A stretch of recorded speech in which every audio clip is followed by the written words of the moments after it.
Hello everyone, welcome back to our channel GPSC network. તો friends, આજના વિડીયોમાં આપણે ચર્ચા કરવાના છીએ સ્ટ્રેન્થ ઓફ મટીરિયલના મોસ્ટ ઇમ્પોર્ટન્ટ ક્વેશ્ચન્સ પાર્ટ 2ની। પાર્ટ 1 ઓલરેડી અપલોડ થઈ ચૂક્યો છે। જો તમે વિડીયો હજી સુધી ના જોયો હોય તો તેની લિંક ડિસ્ક્રિપ્શન બોક્સમાં આપી છે, ત્યારે તમે સરળતાથી જોઈ શકો છો। તો શરૂઆત કરીએ આજના આ વિડીયોની, પરંતુ શરૂઆત કરતાં પહેલાં આપ સર્વ વિદ્યાર્થી મિત્રોને જણાવી દઉં કે મારું નામ છે મિસ્ટર જય ગોહિલ, અને જો તમે સોશિયલ મીડિયાની અંદર કનેક્ટ થવા માંગતા હોય તો આ આઈડીઝ પર મને ફોલો કરી શકો છો। સાથે કોઈ પણ ક્વેશ્ચન્સ, કોઈ પણ ડાઉટને પૂછવા માટે ઇન્સ્ટાગ્રામમાં મેસેજ પણ કરી શકો છો। અને આપણા તમામ લેક્ચરની પીડીએફને મેળવવા માટે જીપીએસસી નેટવર્ક નામની ટેલિગ્રામ ચેનલને પણ જોઈન કરી શકો છો। તો ચાલો ફ્રેન્ડ્સ, આજના વિડીયોની શરૂઆત કરીએ।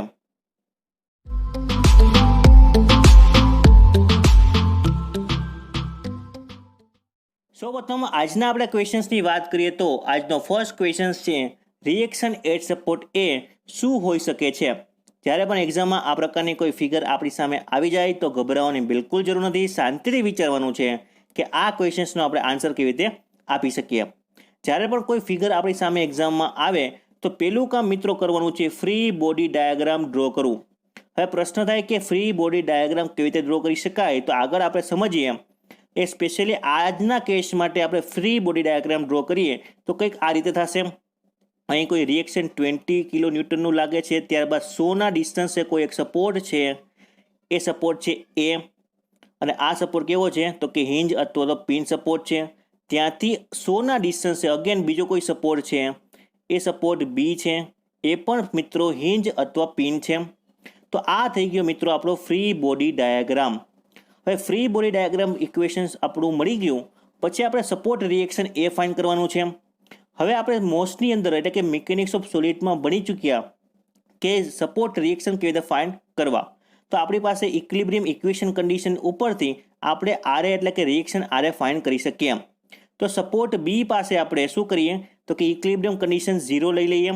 તો ઇક્વેશન આપણે બનાવીએ તો કંઈક આ રીતે બનશે, તો કે 20 કિલો ન્યૂટનનું જે રિએક્શન છે તો એ સપોર્ટ બીથી કેટલા મીટર દૂર છે તો કે 200ના ડિસ્ટન્સે દૂર છે। તો 20 × 200 વત્તા કેટલા થશે તો કે અહીં આપણે સપોર્ટ આરએ એ બી સપોર્ટથી કેટલા ડિસ્ટન્સે દૂર છે તો કે 100, તો આરએ × 100 = 0। સિમ્પ્લિફિકેશન આપીએ 20 × 200 કેટલા થશે મિત્રો તો કે 4000, 4000 વત્તા આરએ × 100 બરાબર = 0। વધારે સિમ્પ્લિફિકેશન આપીએ તો શું થશે મિત્રો તો કે આરએ = -4000 / 100 બરાબર। કેમ કે -4000 કેટલા માટે થયા તો કે +4000 છે, બરાબરની પેલી બાજુ જશે તો -4000, તો આરે આપણને કેટલા મળ્યા મિત્રો તો કે -40।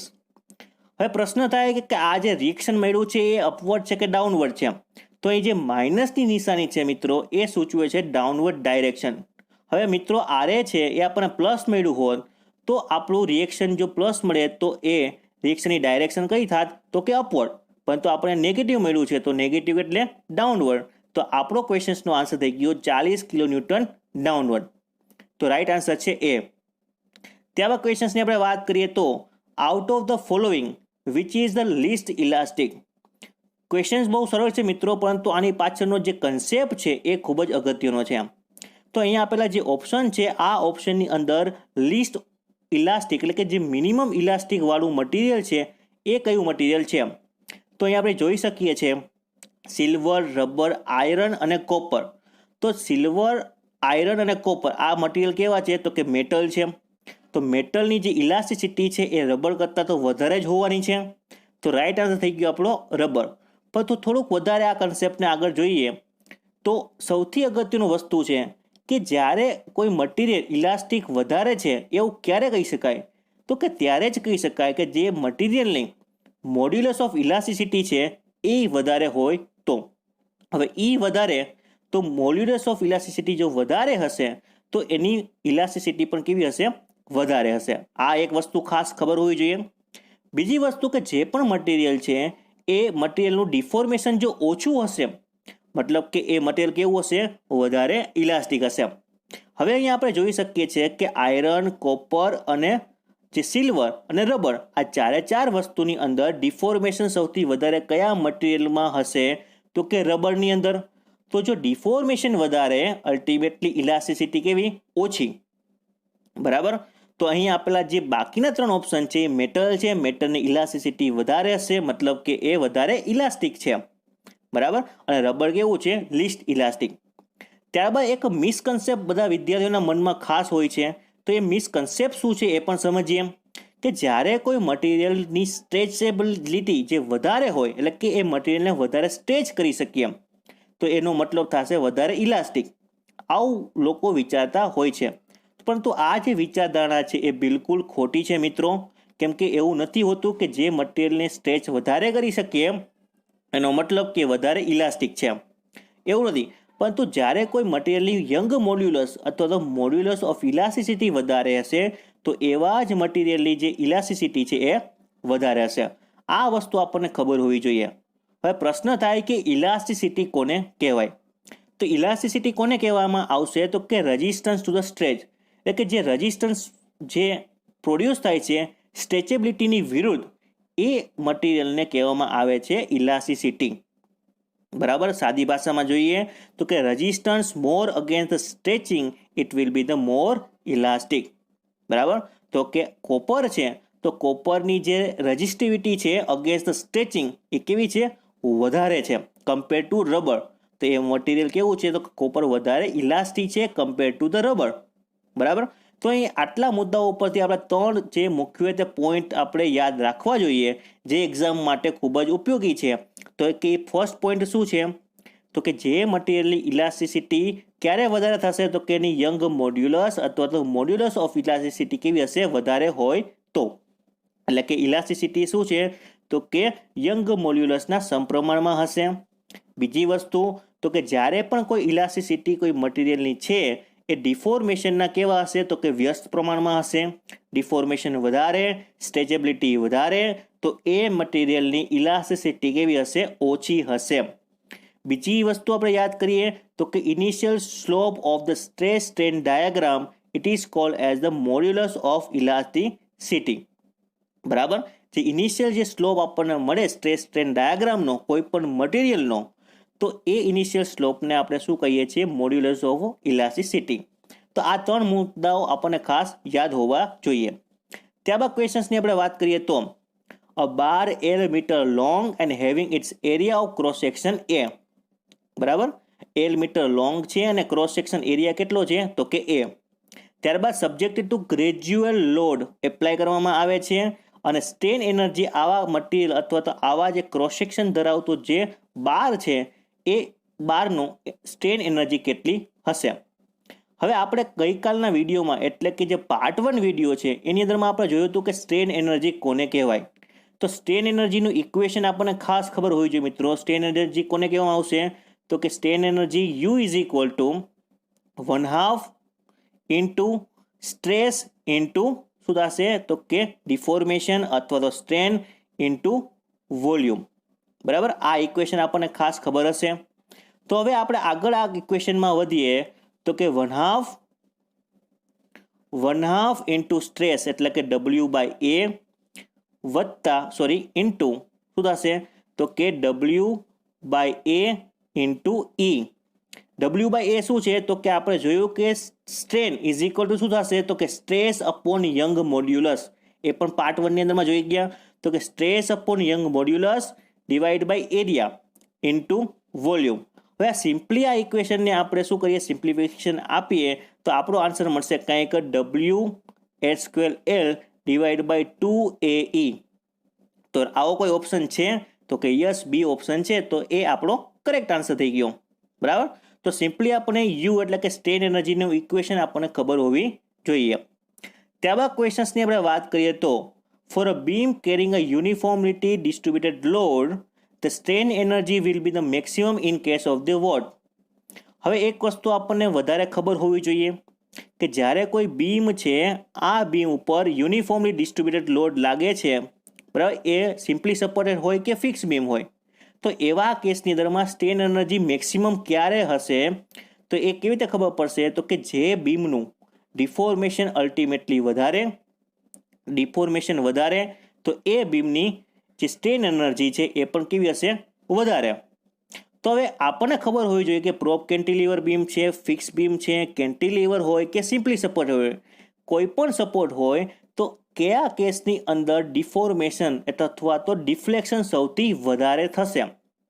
હવે પ્રોપ કેન્ટિલીવર છે તો પ્રોપ કેન્ટિલીવરનું ડિફોર્મેશન કેટલું થશે? તો કે WL4 ડિવાઇડ બાય 184.6 E, બરાબર, આવું કંઈક અંદાજે થઈ છે. એવી રીતે ફિક્સ બીમનું વિચારો, એવી રીતે કેન્ટિલીવરનું. તો એના માટે એક ટેબલ જ મેં અહીંયા બનાવી નાખ્યું છે.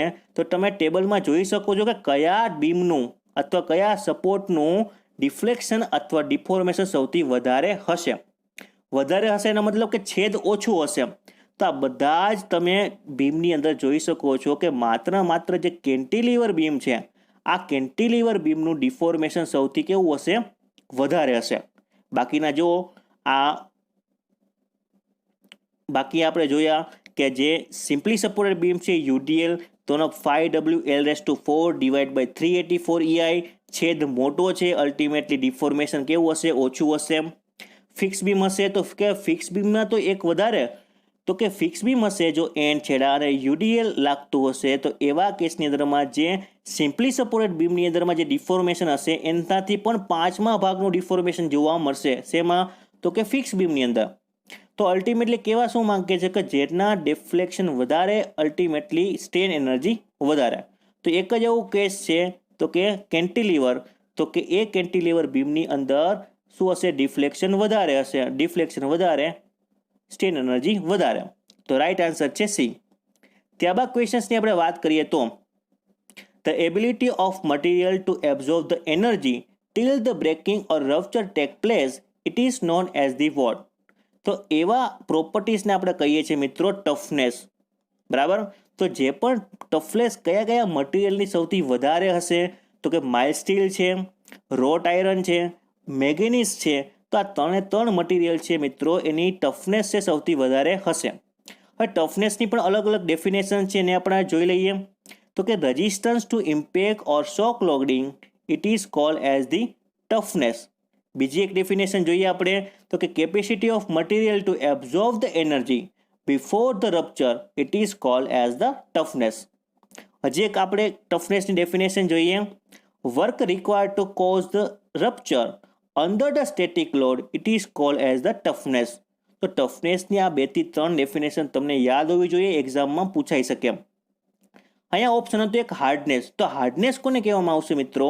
તો કે resistance of material to abrasion, indentation, wear or scratch, it is called as the hardness. એટલે કે કોઈ પણ મટીરિયલ છે એની અંદર જો સ્ટ્રેચિસ છે, સ્ક્રેચ જે પડે છે, જો સ્ક્રેચ એની અંદર ઓછા પડશે તો એ મટીરિયલ કેવું હશે? વધારે હાર્ડનેસ ધરાવતું કહેવાય. હવે CI એટલે કે કાસ્ટ આયરન છે, કાસ્ટ આયરન છે સૌથી વધારે હાર્ડેસ્ટ છે, જ્યારે મેગ્નેશિયમ એલોય છે એ સૌથી વધારે સોફ્ટ છે, બરાબર. તો આ વાત થઈ. ત્યારબાદ આપણે વાત કરીએ ક્વેશ્ચન્સની. તો which of the following is a dimensional less quantity? Dimensional less quantity એટલે કે કયો એવી જે રાશિ છે, બરાબર, ક્વોન્ટિટી છે, એ રાશિની જે યુનિટ વગર છે, એટલે કે યુનિટ લેસ છે. ડાયમેન્શનલ લેસ મતલબ શું થશે? તો કે યુનિટ લેસ. હવે અહીંયા આપેલા જે ઓપ્શન છે એમાંથી કયો એવી રાશિ, ક્વોન્ટિટી છે જેનો યુનિટ હોતો નથી? તો કે એક ને માત્ર એક સ્ટ્રેન છે, એટલે કે ડિફોર્મેશન છે, એનું યુનિટ લેસ હોય છે, એટલે કે એની ડાયમેન્શન કેવું હશે? 0. જ્યારે શિયર ફોર્સ છે એનો યુનિટ શું હોય છે? તો કે ન્યૂટન. તો એની આપણે જે પારિમાણિક સૂત્ર જોઈએ તો કે M1L1T-2. એવી રીતે સ્ટ્રેસનો યુનિટ શું થશે? તો કે ન્યૂટન પર mm². તો એની આપણે જે પારિમાણિક સૂત્ર છે એ શું થશે? M1L-1T-2.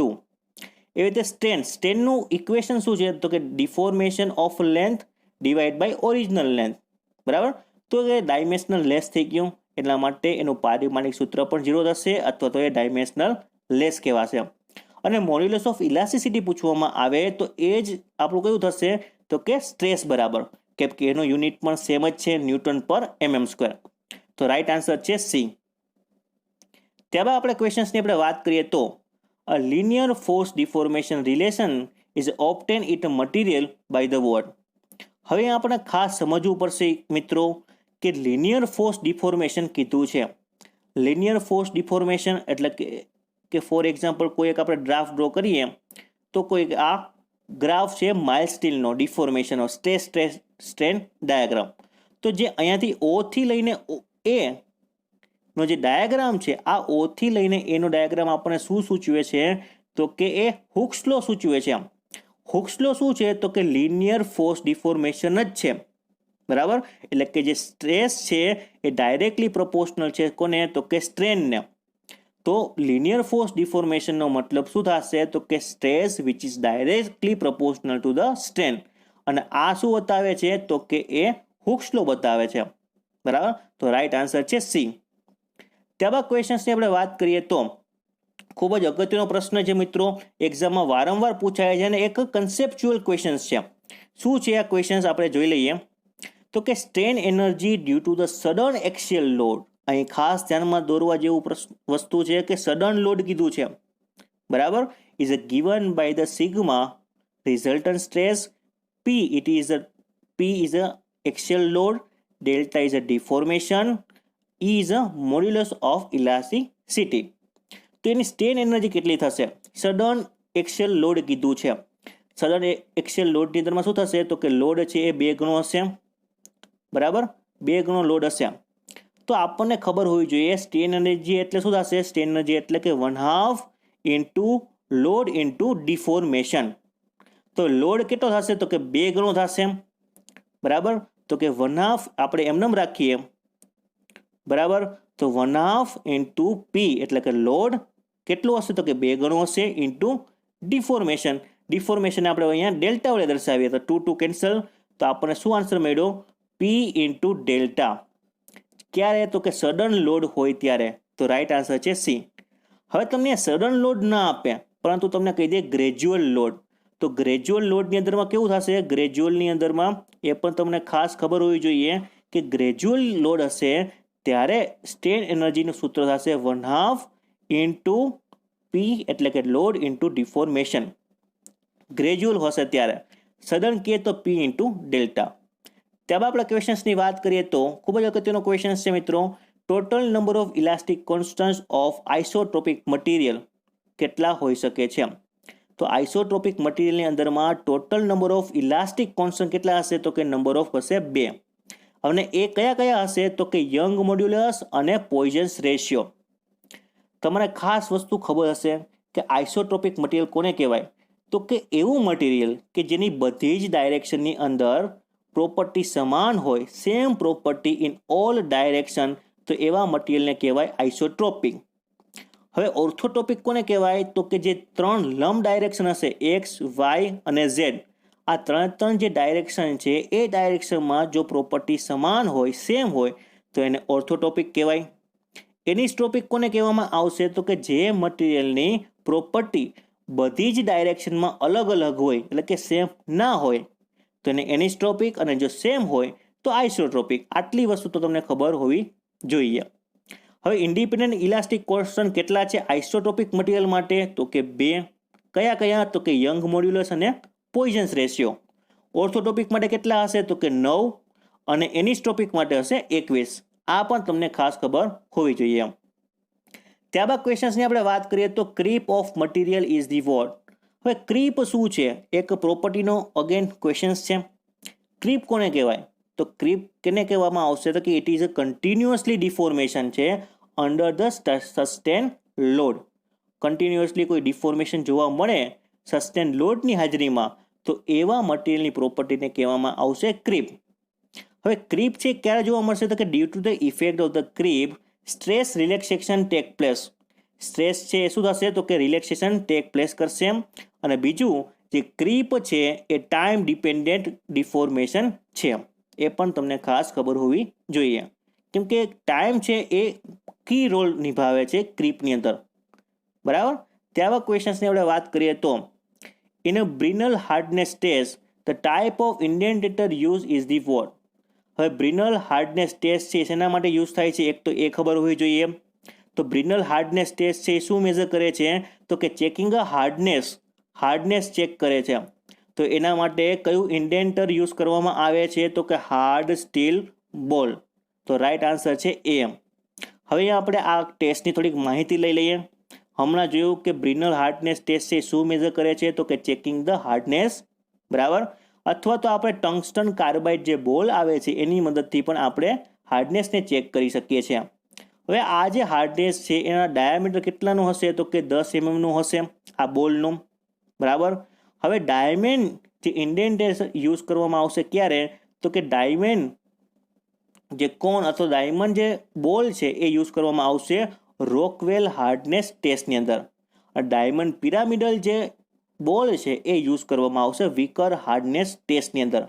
તો આ પણ વસ્તુ તમને ખાસ ખબર હોવી જોઈએ એમ, બરાબર. ત્યારબાદ ક્વેશ્ચન્સની આપણે વાત કરીએ તો the intensity of direct longitudinal stress in the cross section at any point distant r from the neutral axis is proportional to the what? હવે જો મિત્રો એ કીધું છે કે ન્યુટ્રલ એક્સિસ થી ડિસ્ટન્સ કેટલું છે? તો કે r જેટલું છે, બરાબર. r અહીંયા આપણે એક બેન્ડિંગ ઇક્વેશન આપણને ખબર હોવી જોઈએ. બેન્ડિંગ ઇક્વેશન શું છે? તો કે m/i is equal to sigma by y અથવા તો f/y is equal to e/r. હવે m શું છે મિત્રો? તો કે m છે બેન્ડિંગ મોમેન્ટ, સિગ્મા છે બેન્ડિંગ સ્ટ્રેસ અથવા એફ, આઈ છે મોમેન્ટ ઓફ ઇનર્શિયા, ઈ છે મોડ્યુલસ ઓફ ઇલાસ્ટિસિટી અને આર છે મિત્રો રેડિયસ ઓફ કર્વેચર. ઘણા બધા વિદ્યાર્થી મિત્રો મિસ્ટેક કરશે તો કે સિગ્મા એટલે કે સ્ટ્રેસ છે અથવા તો એફ, બરાબર, એ ડાયરેક્ટલી પ્રોપોર્શનલ થશે કોની સાથે? અથવા ઇનડાયરેક્ટલી પ્રોપોર્શનલ થશે આર સાથે. પરંતુ આર શું છે મિત્રો? આર છે એ રેડિયસ છે, બરાબર. આર છે રેડિયસ એટલે કે સિગ્મા ઇન્વર્સલી પ્રોપોર્શનલ ટુ રેડિયસ. પરંતુ આપણે રેડિયસનું નથી કીધું, આપણે કીધું છે distance are from the neutral axis. એટલે કે ન્યુટ્રલ એક્સિસથી ડિસ્ટન્સ કેટલું? તો કે આર જેટલું. એટલે કે અહીંયા આપણે થઈએ સરખામણું થશે વાય બરાબર. વાય શું છે? તો કે distance from fibre from the neutral axis. તો આપણું રિલેશન શું થશે? તો કે sigma which is directly proportional to the Y અથવા તો sigma which is directly proportional to the R. તો રાઈટ આન્સર છે ડી. ત્યારબાદ ક્વેશ્ચન છે કન્સિડર ધ ફોલોઈંગ ફેક્ટર. ખૂબ જ મસ્ત પ્રશ્ન છે મિત્રો અહીંયા. તો કે આપણે 3 કન્ડિશન આપી દીધી છે. શું છે કન્ડિશન? તો કે larger number of loading cycle, large variation in a stress અને larger stress in a concentration. તો કે આ વસ્તુ છે એ ફેટિક ફેલિયર સાથે કઈ રીતે રિલેટેડ છે? તો કે ફેટિક ફેલિયર થાય તો એના માટે આમાંથી કયું જે વસ્તુ છે એને લાગુ પડશે? તો ફેટિક ફેલિયર કોને કહેવાય એની આપણે પહેલાં માહિતી લઈ લઈએ. તો કે સ્ટેટ ઓફ ફેટિક કોને કહેવાય? તો કે સ્ટેટ ઓફ ફેટિક કહેવામાં આવશે કે when a material it is subjected to repeated loading, એટલે કે વારંવાર લોડ લાગતું હોય તો એવી સિચ્યુએશનને આપણે કહી શકીએ સ્ટેટ ઓફ ફેટિક. બીજી વસ્તુ તો કે ફેટિક સ્ટ્રેન્થ કોને કહેવામાં આવશે? તો કે maximum stress at which the material to withstand under the repeated stress cycle without fracture. તો એવા મટીરિયલને કહેવામાં આવશે ફેટિક સ્ટ્રેન્થ. ત્રીજી વસ્તુ છે કે ઇન્ડ્યોરન્સ કોને કહેવામાં આવશે? અહીં ખાસ વસ્તુ ખબર હોવી જોઈએ, ફેટિક કોને કહેવાય અને ઇન્ડ્યોરન્સ આ બંને વચ્ચે બેઝિક તફાવત શું છે? તો કે capacity of material to withstand the repeated stress cycle is known as a endurance of material. Fatigue શું છે? તો કે જ્યારે કોઈ મટીરિયલ ઉપર રિપીટેડ લોડ લાગતા હશે તો એવા સ્ટેજ અથવા એવા સ્ટેજને શું કહેવાય? ફેટિક. પરંતુ એ મટીરિયલની કેપેસિટીને શું કહેવાય? તો કે ઇન્ડ્યોરન્સ. જો મટીરિયલ કેપેબલ હોય કે રિપીટેડ સાયકલના સ્ટ્રેસને ખમી શકે, રજિસ્ટ કરી શકે તો એને ઇન્ડ્યોરન્સ કહેવાય. પરંતુ એ સ્ટેજને શું કહેવાય? ફેટિક. આ વસ્તુ તમને ખાસ ખબર હોવી જોઈએ, બરાબર. તો આની અંદર વાત કરીએ તો ફેટિક હશે એટલે કે અંદર રિપીટેડ લોડ લાગતા હશે તો કે પેલું વિધાન છે એ એની સાથે રિલેટેડ છે. વેરિએશન ઇન સ્ટ્રેસ તો કે હા, દરેક લોડની અંદરમાં સાયકલની અંદરમાં સ્ટ્રેસમાં વેરિએશન આવી શકે એમ. લાર્જ નંબર ઓફ જે કોન્સન્ટ્રેશન છે એ પણ ઇન્ક્લુડ થઈ શકે એમ. તો ફેટિકની સાથે આ 3 વિધાન છે એ રિલેટેડ છે, એસોસિએટ છે. એટલા માટે રાઈટ આન્સર છે મિત્રો ડી, એ, બી અને સી 3. ત્યારબાદ આપણે ક્વેશ્ચન્સની આપણે વાત કરીએ તો what will be the relation between the young modulus E and bulk modulus K? બરાબર, આ બંને વચ્ચે રિલેશન શું છે આ આપણને પ્રશ્ન પૂછેલો છે અને સાથે પોઈઝન્સ રેશિયો આપણને આપી દીધો છે. પોઈઝન્સ રેશિયો આપ્યો હોય ત્યારે યંગ મોડ્યુલસ અને બલ્ક મોડ્યુલસનો રિલેશન આપણને પૂછવું છે. ગઈકાલે આપણે 3 ઇક્વેશન જોયા હતા, યાદ છે બધાને? 3 ઇક્વેશન કયા કયા હતા? E અને K વચ્ચેનો સંબંધ, બરાબર, E અને K નો સંબંધ, E અને G નો સંબંધ, અને E અને K અને G આ ત્રણેય વચ્ચેનો સંબંધ. તો હવે E અને K વચ્ચેનો સંબંધનું ફોર્મ્યુલા આપણને યાદ હોવું જોઈએ. શું છે ઇક્વેશન? તો કે K is equal to ME divide by 3A - 2. આ કંઈક ઇક્વેશન આપણી સામે હતું. એક વખત આપણે રિવાઇઝ કરી નાખીએ ત્રણ ઇક્વેશનને. તો અહીંયા આપણી ઇક્વેશન છે E is equal two 3K into 1 - 2 mu. G સાથેનું રિલેશન છે અને EKG ત્રણે સાથેનું રિલેશન છે. તો આ ઇક્વેશનનું જે ક્વેશ્ચન છે મને મિત્રો કોમેન્ટ બોક્સની અંદર લખીને જણાવો. કેમ કે સિમ્પલ આ ઇક્વેશનમાં આપણે મૂકવાનું છે, વેલ્યુ પુટ કરવાની છે પોઈઝન્સ રેશિયોની, અને E અને K વચ્ચેનો સંબંધ ફાઇન્ડ કરવાનો છે. હા, ચાલો આપણે સંબંધને ફાઇન્ડ કરી જ નાખીએ. પોઈઝન્સ રેશિયોની કિંમત કેટલી આપેલી છે મિત્રો? અહીંયા 0.25. હવે 0.25 આ ઇક્વેશનમાં આપણે મૂકીએ, બરાબર, તો શું થશે? તો કે E બરાબર 3K એમનમન અને 1 - 2 મ્યુ એટલે કે 0.5 થઈ જશે. 2 ઇન્ટુ 0.25 એટલે તો કે 3K ઇઝ ઇક્વલ ઇન્ટુ શું થશે? 0.5, બરાબર. તો કે 0.5 એટલે 3K divide by 1/2 is equal to E, બરાબર. તો 3/2 એટલે કેટલા થશે? 1.5K. તો રિલેશન શું મળ્યું આપણને? રિલેશન મળશે આપણને E is equal two 1.5K. તો રાઈટ આન્સર છે મિત્રો C. ત્યારબાદ ક્વેશ્ચન્સની વાત કરીએ તો ratio of Young modulus to the rigidity of the material having a Poisson's ratio 0.2. હવે 0.2 આપણને પોઈઝન્સ રેશિયો આપી દીધો છે. તો એવા કેસની અંદર આપણે યંગ મોડ્યુલસ અને રિજિડિટી આપણે બંને વસ્તુ એનો રેશિયો ફાઇન્ડ કરવાનો છે, એટલે કે E/G. તો આ ઇક્વેશન અથવા તો આ ક્વેશ્ચન્સનો આન્સર તમે ગણતરી કરી, કેમ કે આપણે કોઈ ઇક્વેશન જોઈ ગયા છીએ. તો એ ઇક્વેશનનો યુઝ કરીને તમે E/G રેશિયો ફાઇન્ડ કરો અને મને કોમેન્ટ બોક્સની અંદર લખીને જણાવો. એના મદદથી મને ખબર પડશે કે કયા વિદ્યાર્થી મિત્રો આપણો વિડીયો અંત સુધી જોવે છે, કેટલા સિરિયસ ઉમેદવાર છે આ એક્ઝામ માટે, કે આ વિડીયો આપણો પસંદ કરે છે. કેમ કે ઘણી બધી માહિતી આ વિડીયો બનાવવા માટે ઘણી બધી મહેનત થાય છે. PPT બનાવીએ છીએ, એના પછી આપણે એની પ્રિપેરેશન કરીએ છીએ અને પછી આપણે તમારી સામે આ વિડીયોને રજૂ કરીએ છીએ. તો આઈ હોપ કે વિડીયો તમને પસંદ આવ્યો હશે. પસંદ આવ્યો હોય તો વધુમાં વધુ લોકો સાથે શેર કરો અને સાથે જે લાસ્ટ ક્વેશ્ચન છે એનો આન્સર આપવાનું ભૂલો નહીં. Thank you for watching this video. Have a great day.